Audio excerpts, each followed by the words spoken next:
hablando lo que señala Willy es tremendo. Tremendo. En el programa de En América, en el de Antonio Laje, le pregunta, che, ¿y no conviene que bajen un poco el gasto? Y mira lo que dice el ministro. Y le hago una última pregunta. Entonces tenemos reforma jubilatoria, ya está, tributaria. ¿Cuándo va a bajar el gasto público? ¿Y por qué tiene que bajar el gasto público? Porque la Argentina vive gastando más de lo que ingresa sistemáticamente y evidentemente nunca alcanzan los ingresos para cubrir el déficit. Entonces, en algún momento hay que ajustar el déficit. Pero ¿es la única forma de hacerlo? No, la otra es aumentando los ingresos, que hasta ahora nunca funciona. Entonces, ¿por qué no probar con bajar el gasto? ¿Y funcionó alguna vez? Es que nunca se hizo. En el mundo hay Tal vez usted sea el experiencias... primer ministro que baje el gasto. No es a lo que apuntamos. No es a lo que apuntamos. Ofuscado con la pregunta del ¿Cómo? ministro. Ofuscado con la pregunta del ministro. Vos sí que le cayó mal. Y no suele contestar así, Guzmán. Está un poco fastidioso con la pregunta.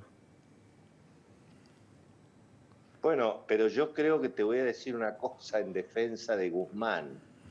Hemos tenido muchos ministros de Economía que sin decirlo han hecho lo mismo y han venido con el cuento, el mismo cuento que ahora también dice Guzmán y que ayer se lo contaba al amigo Laje, de que en realidad no es necesario el ajuste del gasto porque el déficit se equilibra con reactivación económica.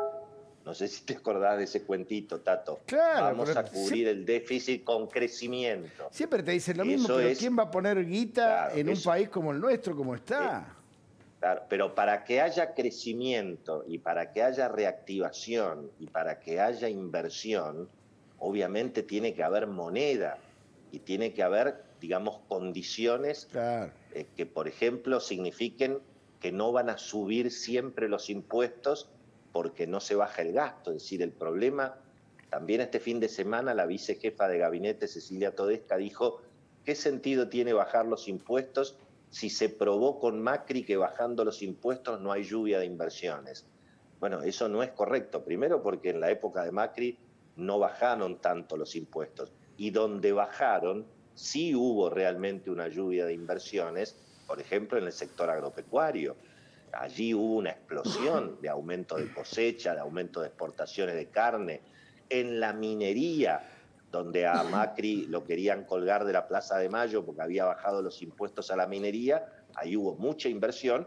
Y ahora el gobierno, para conseguir dólares, fíjate vos, que también está correctamente bajando los impuestos a la actividad minera, ¿no? Entonces, en realidad, en esa expresión de Martín Guzmán, bueno, está finalmente la madre del borrego.